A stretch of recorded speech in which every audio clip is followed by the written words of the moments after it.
골로새서 강의 12번째 시간입니다. 복음의 진전을 위해 힘씁시다 라는 제목으로 말씀드리겠습니다. 바울은 골로새 교회 안에 침투해 들어온 거짓 교사들의 정체를 밝힌 후에 그들과의 영적 전투에서 승리하기 위한 대안들을 대6가지로 제시합니다. 첫째는 위에 있는 것들을 생각하고 추구하라고 합니다. 둘째는 옛사람의 행위들을 벗어버리라고 합니다. 셋째는 예수님의 제자로 살아가라고 합니다. 넷째는 육신의 가족들을 잘 섬기라고 합니다. 가정생활에 충실하라는 뜻입니다. 다섯째는 크리스찬 종들과 주인들에게 서로를 형제로 받아 잘 섬기라고 합니다. 오늘 본문에서는 거짓 교사들과 악한 세력들이 결집하여 복음의 진전을 방해하고 있지만 교회의 머리이신 주님께서 성도와 교회를 도우셔서 결국 복음 전파에 진전이 있을 것임을 바울은 확신하면서 권면하고 있습니다. 바울은 이 편지를 쓸 당시에 로마에 수감되어 있었습니다. 골로새서 4장 10절에 보면 나와 함께 갇힌이라고 쓰고 있죠. 그때의 상황을 사도행전 마지막 절에서 간단히 언급합니다. 사도행전 28장 30절 31절입니다. 바울이 온 이태를 자기 셋집에 머물면서 자기에게 오는 사람을 다 영접하고 하나님의 나라를 전파하며 주 예수 그리스도에 관한 모든 것을 담대하게 거침없이 가르치더라. 주후 60년 61년경에 바울은 로마 황제가 주재하는 재판을 받기 위하여 로마의 한 셋집에서 연금 상태로 지내고 있었습니다. 그때 에바브라가 골로새에서 1900km나 떨어져 있는 로마에까지 찾아와서 골로새 교회의 상황과 거짓 교사들의 정체를 바울에게 소상하게 알려주었습니다. 그래서 바울이 골로새 교회에 편지를 써서 보내게 되었는데 그것이 골로새서입니다.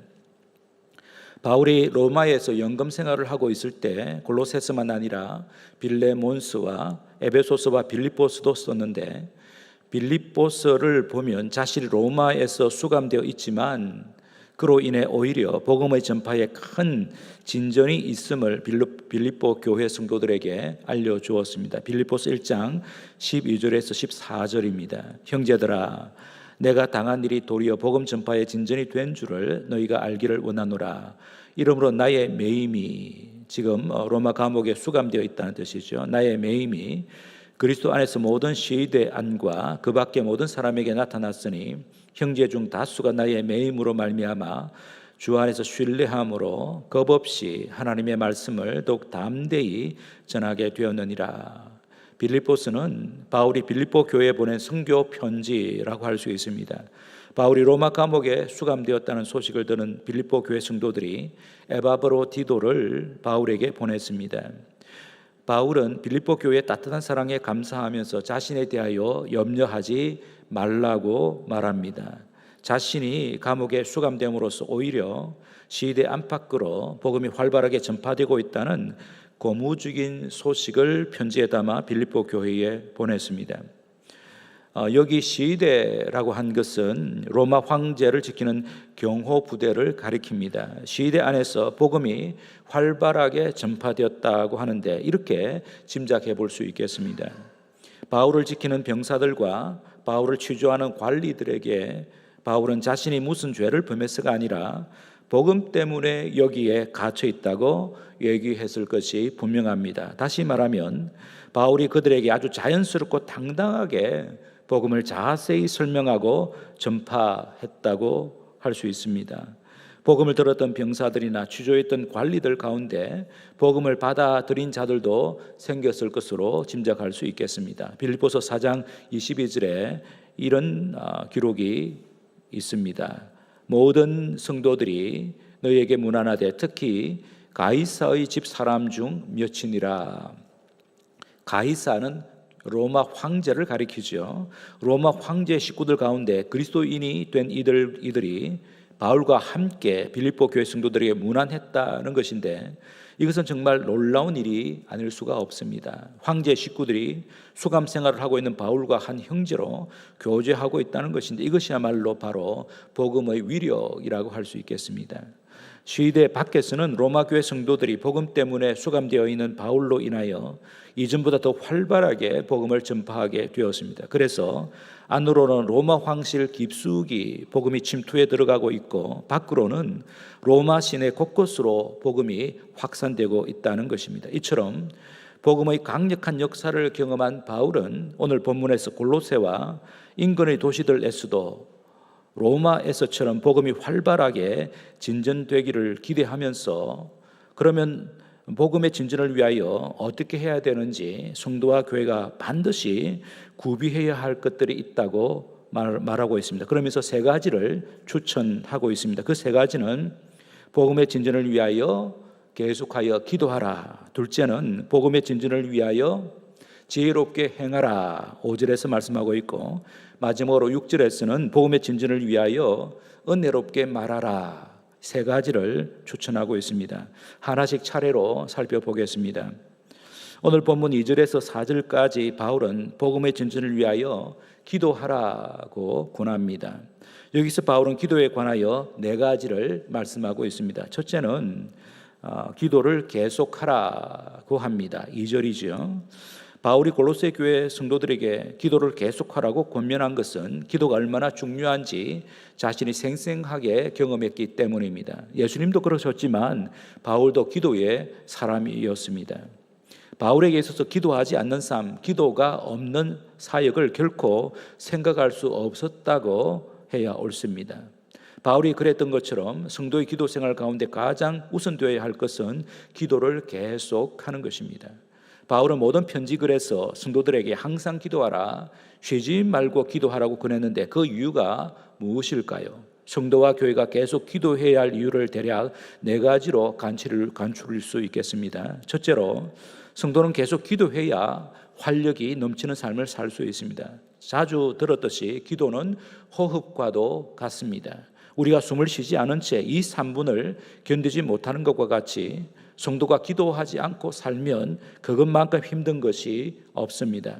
규칙적으로 숨을 쉼으로써 몸에 생기와 활력이 생기듯이 쉬지 않고 기도할 때에 우리의 삶에 생기가 돌고 활력이 넘치게 됩니다. 이처럼 계속하여 기도할 때 성도와 교회는 기도의 놀라운 세계를 경험하게 됩니다. 그럴 때에 신앙의 깊이와 너비와 높이가 달라집니다.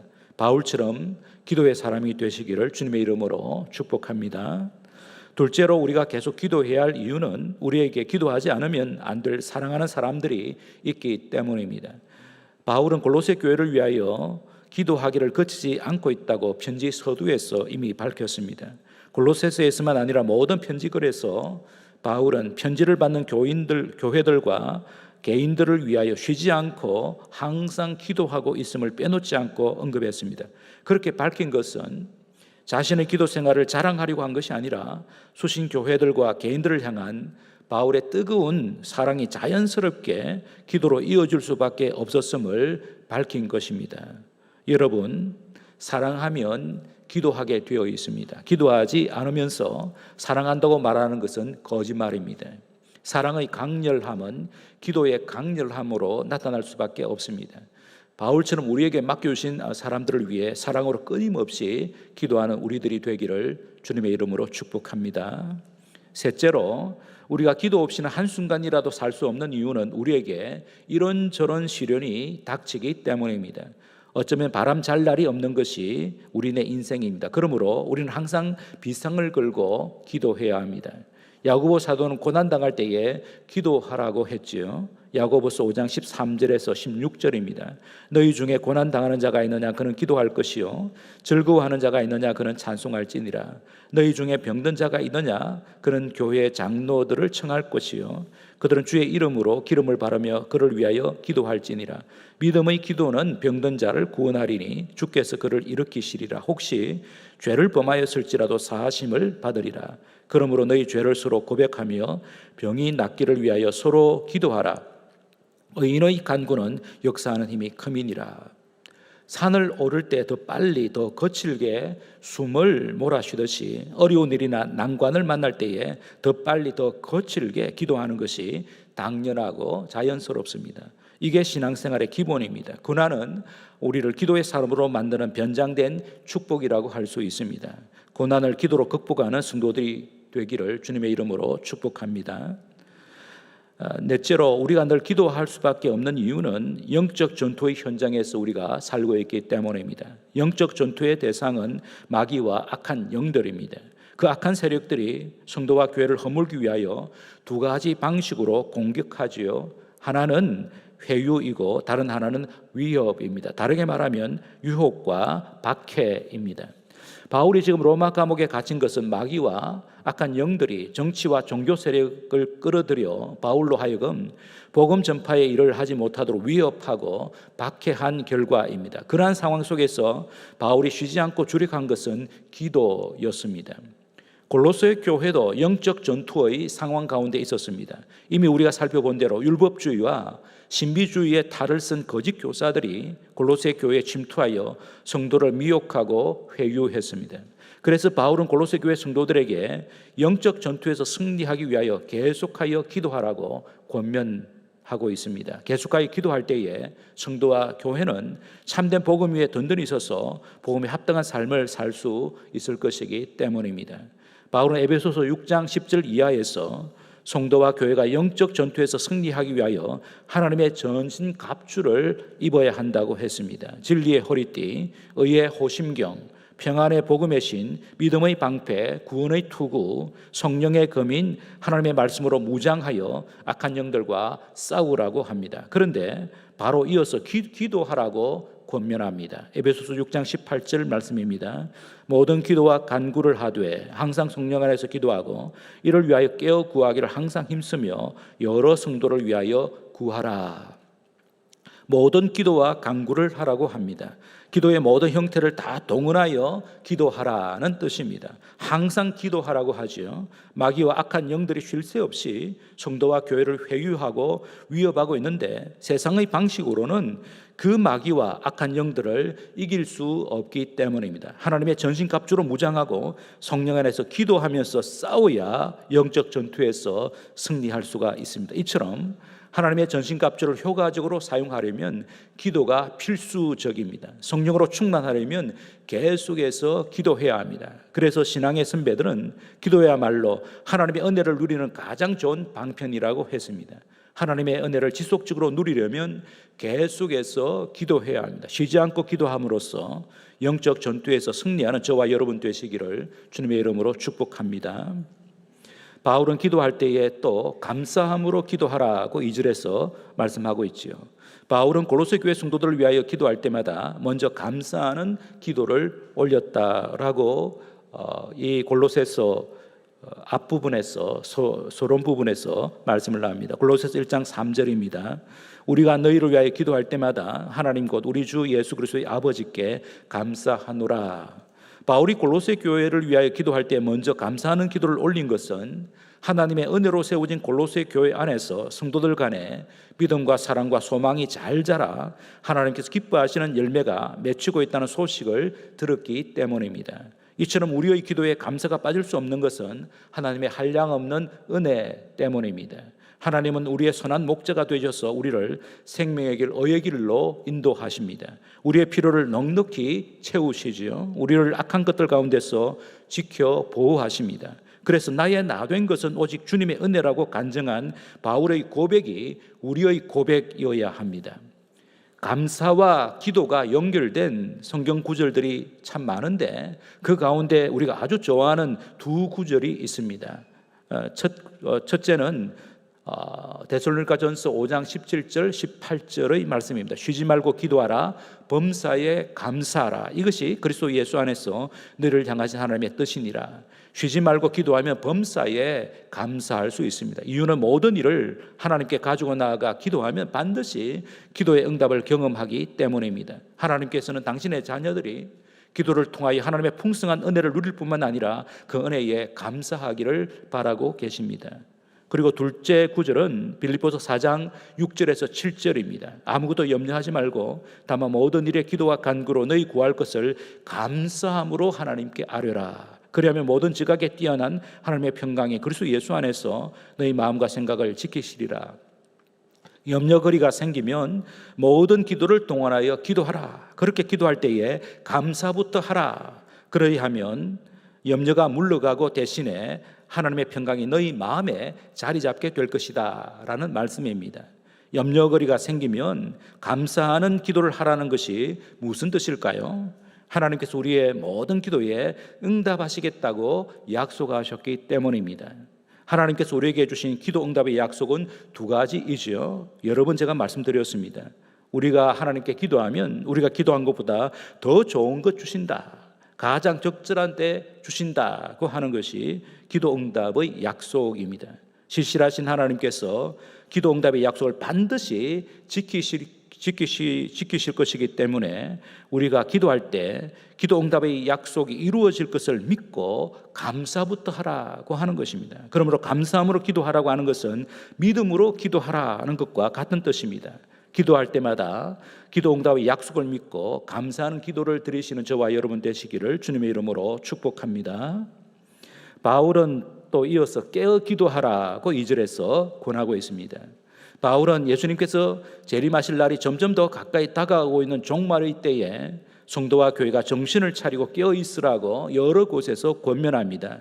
대표적으로 데살로니가전서 5장 5절에서 8절을 들 수 있겠습니다.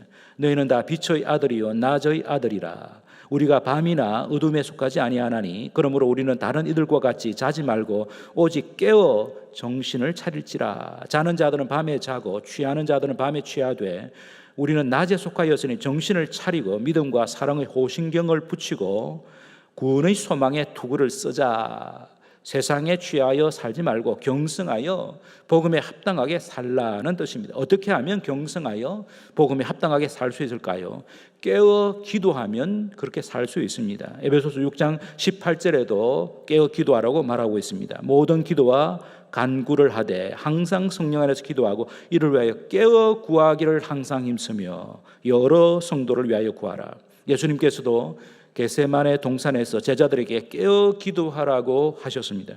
마태복음 26장 41절입니다. 시험에 들지 않게 깨어 기도하라. 마음에는 원이로되 육신이 약하도다 하시고.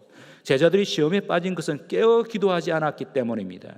골로새 교회 성도들이 거짓 교사들과의 영적 전투에서 실패하지 않으려면 깨어 기도해야 한다는 것입니다. 성도 여러분, 여러분의 기도 생활에 활력이 없으면 지금 영적으로 잠을 자고 있다고 보아야 합니다. 그러면 시험에 넘어지기가 쉽지요. 영적 침체와 실패를 경험하게 될 것입니다. 모든 삶이 뒤죽박죽이 될 것입니다. 염려와 두려움에서 벗어날 수 없을 것입니다. 그러므로 이런 성도에게 기도 생활의 회복이 급선무입니다. 하루를 기도로 시작하고 기도로 마감해 보시기 바랍니다. 공부하거나 일하는 중에도 수시로 기도하시기 바랍니다. 이를 총알 기도라고 할 수 있겠습니다. 혼자 기도하는 것이 어려우면 교회 새벽 기도회나 수요 저녁 기도회에 나와서 함께 기도해 보시기 바랍니다. 바울은 이어서 우리를 위해 기도해 달라고 부탁하고 있습니다. 3절 4절입니다. 3절 4절 우리 함께 읽도록 하겠습니다. 3절 4절입니다. 골로새서 4장 3절 4절입니다. 같이 읽습니다. 또한 우리를 위하여 기도하되 하나님이 전도할 문을 우리에게 열어주사 그리스도의 비밀을 말하게 하시기를 구하라. 내가 이 일 때문에 매임을 당하였노라. 그리하면 내가 마땅히 할 말로써 이 비밀을 나타내리라. 여기 우리는 사도 바울과 그의 동역자들입니다.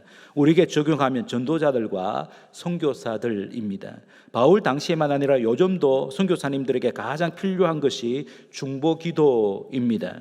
그래서 선교사님들께서 선교 편지나 문자를 통해 중보기도를 우리에게 요청하십니다. 그 요청에 따라 성도와 교회는 열심히 기도해야 합니다. 그렇게 기도하는 것이 선교사에게 동참하는 것입니다.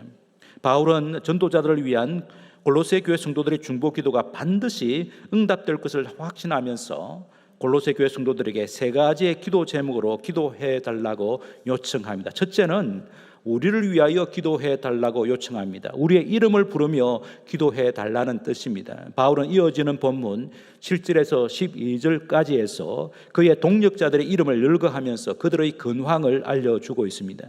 로마에 수감되어 있는 바울 곁에는 두기고 오네시모, 아리스다고, 마가, 유스도, 에바브라와 같은 동력자들이 함께 있었는데 자신과 그들을 위하여 이름을 불러가며 기도해달라고 바울이 요청한 것입니다. 둘째는 전도할 문이 열리기를 기도해달라고 바울은 요청하고 있습니다. 전도할 문은 원어로 말씀의 문이라는 뜻인데 복음을 전할 기회를 뜻합니다. 즉 그리스도의 비밀인 복음을 담대하게 전할 수 있도록 기도해달라는 뜻입니다. 동시에 무죄 선고를 받아 가택연금에서 풀려나 자유롭게 복음을 전할 수 있도록 기도해달라는 뜻이기도 합니다. 셋째는 가택연금 상태에 있든지 풀려나든지 그것에 상관없이 그 어떤 상황에서도 복음의 역사가 강력하게 일어나기를 기도해달라고 바울은 요청합니다. 그래야 바울이 주님께 받은 소명을 이룰 수 있을 것이기 때문입니다. 우리가 선교사들을 위하여 중보기도할 때에 무슨 내용으로 기도해야 할까요? 마찬가지입니다. 우선적으로 그들이 요청하는 기도 제목을 따라 기도하면 됩니다. 선교사님의 가족들과 현지의 동력자들의 건강과 안전을 위하여 선교 현장에서 직면하고 있는 문제들이 잘 해결되도록 기도해야 합니다.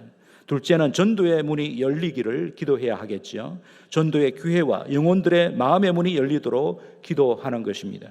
그래서 선교사님들이 담대하게 지혜롭게 설득력 있게 그리스도의 복음을 전하도록 뒤에서 우리가 기도해 드려야 합니다. 마지막 셋째는 어떤 상황에서도 복음의 역사가 강력하게 일어나기를 기도해야 합니다. 특히 모슬렘과 불교와 힌두교 국가에서 또 공산국가와 오지에서도 복음의 역사가 강력하게 확산되기를 기도해야 합니다.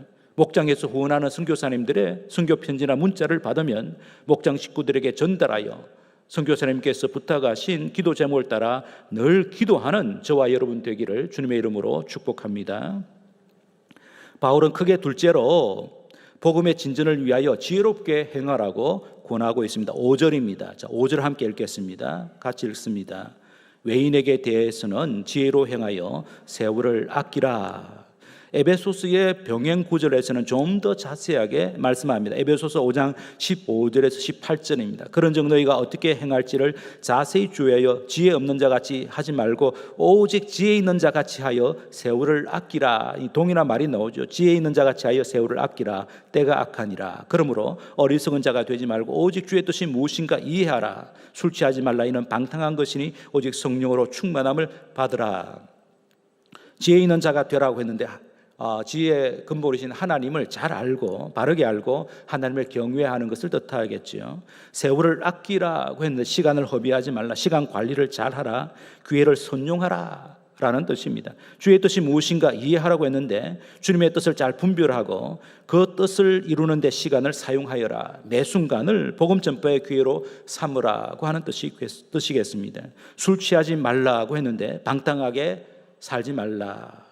아무렇게나 살지 말라. 세상에 취하여 살지 말아라. 이 세대를 본받지 말고 또 세상의 주류 문화와 지배 정신을 거슬러 살아가라고 하는 뜻이겠습니다. 성령으로 충만함을 받으라고 결론적으로 말합니다. 성령의 인도하심을 받으라. 성령으로 살고 성령으로 행하라. 성령의 도우심을 의뢰하여라고 하는 것입니다. 그러면 어떻게 행하는 것이 구체적으로 지혜롭게 행하는 것일까요? 대표적으로 베드로전서의 말씀을 들 수 있겠습니다. 베드로전서 3장 13절에서 16절입니다.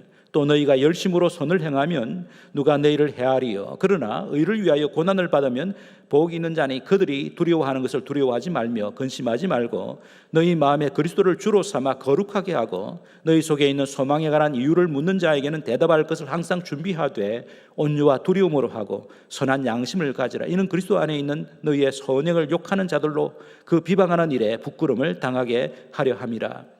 열심히 선을 행하라고 하죠. 이웃 사랑을 실천하라. 악을 악으로 갚지 말고 선으로 갚으라고 하는 뜻입니다. 그러다가 고난을 받으면 그 고난을 달게 받으라. 또 너희 마음에 그리스도를 주로 삼으라고 하죠. 그리스도를 마음 중심에 모시고 살아가라. 너희의 주인이 그리스도임을 잊지 말고 살아라. 살아도 주를 위하여 살고 죽어도 주를 위하여 죽으라. 이것이 바로 거룩한 삶을 추구하는 것입니다.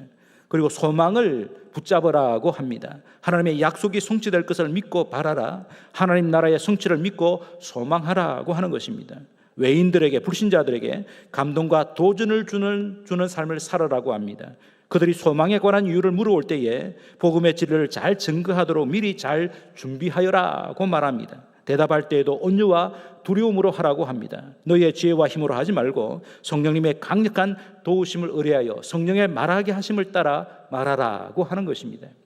요약하면 우리의 신분에 걸맞게 살아가라고 하는 뜻이 되겠습니다. 하나님의 자녀답게, 그리스도의 제자답게 성령의 사람으로 살아라고 하는 것이죠. 그래야 복음을 효과적으로 전할 수 있습니다. 복음의 진전을 위하여 지혜롭게 행하는 저와 여러분 되시길 주님의 이름으로 축복합니다.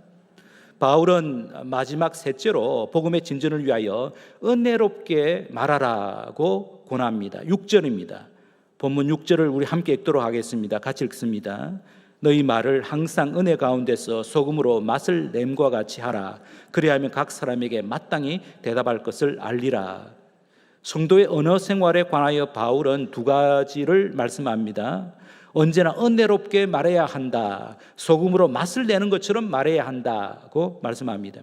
은혜롭게 말을 하려면 자신이 먼저 주님의 은혜에 푹 잠겨야 합니다. 그럴 때 각 사람에게 무슨 말을 해야 할지 잘 분별할 수 있습니다. 말할 때에도 상대편을 격려하고 세우기 위한 목적으로 은혜롭게 말해야 합니다. 이 은혜롭게 말한다고 하는 것은 사랑을 듬뿍 담아서 친절하게 말해야 한다고 하는 겁니다. 그래야 상대방과 친구가 되죠. 그렇게 친구가 되면 복음 전파의 좋은 기회를 곧 얻게 될 것이지요. 소금으로 맛을 내는 것처럼 말하라고 하는 뜻은 맛깔스럽게 말하라고 하는 뜻입니다. 음식에 맛을 내기 위하여 소금을 적당하게 치듯이 대화할 때 몸이 건조하고 따분하고 거칠게 말하지 말고 건전하면서도 유쾌하게 부드러우면서도 흥미롭게 말함으로써 불신 이웃들에게 감동과 도전을 주라는 뜻이 되겠습니다. 은혜롭고 덕스러운 말을 하는 사람은 또 만나고 싶지 않습니까? 그가 하는 말 한마디 한마디에 마음이 훈훈해지고 힘이 생기고 유쾌해지기 때문입니다. 그런데 어떤 사람은 말을 논리정연하게 잘 하지만 그 말 속에 가시가 있는 경우가 있습니다. 그 말에 자기 자랑이 배어 있기도 합니다. 그래서는 복음을 자랑할 수가 없지요. 복음을 충실하고 효과적으로 전하기 위해서는 언어를 잘 훈련해야 합니다. 이웃을 격려하고 세우는 말, 아름답고 은혜로운 말을 하려고 노력해야 합니다. 충고나 직언을 해도 사랑의 마음이 전달되도록 해야 합니다. 상대방의 마음에 용기와 감동과 감사가 생길 수 있도록 덕을 세우는 말을 해야 합니다. 복음의 진전을 위하여 좋은 언어 습관을 들이도록 부단히 훈련하고 연습하는 저와 여러분 되기를 주님의 이름으로 축복합니다. 이제 말씀을 정리하겠습니다. 바울은 골로새 교회 성도들에게 복음의 진전을 위하여 진력해야 할 것 세 가지를 추천하고 있습니다. 지속적인 기도와 아름다운 선행과 은혜로운 언어 생활입니다. 바울이 이 세 가지를 추천한 것은 바울 자신이 이 세 가지를 실천함으로써 복음의 큰 진전을 경험했기 때문입니다. 그래서 골로새 교회 성도들에게도 자기처럼 그렇게 살기를 강력하게 추천한 것입니다. 바울은 이 세 가지를 추천하면서 항상 그렇게 하라고 강권합니다. 항상 기도하라, 항상 선을 행하라, 항상 은혜롭게 말하라. 그리할 때에 복음이 효과적으로 전파된다라고 확신하고 있습니다. 또 하나, 이 세 가지를 실천할 때에 순서도 중요합니다. 복음의 진전을 위하여 이 세 가지가 함께 어우러져야 하지만 논리적인 순서를 따라 구분한다면 기도가 최우선입니다. 그 다음에 선한 행동이 뒤따르고 그 뒤를 이어 아름다운 말이 따라야 합니다. 그래야 성령님께서 강력하게 역사하셔서 복음을 효과적으로 전파하게 하실 것이기 때문입니다. 마지막으로 우리의 지속적인 기도와 아름다운 선행과 은혜로운 언어 생활의 궁극적인 목적이 예수님을 드러내기 위함임을 잊지 말아야 합니다. 다시 말하면 성도와 교회의 최우선적인 사명이 복음의 진전에 있다고 하는 것입니다. 한 주간도 복음의 진전을 위하여 열심히 기도하고 기도한 대로 행동하고 말하는 저와 여러분 되시기를 주님의 이름으로 축복합니다. 이 말씀을 생각하면서 우리 함께 기도하겠습니다. 하나님, 오늘도 저희들에게 생명의 말씀 주셔서 감사합니다.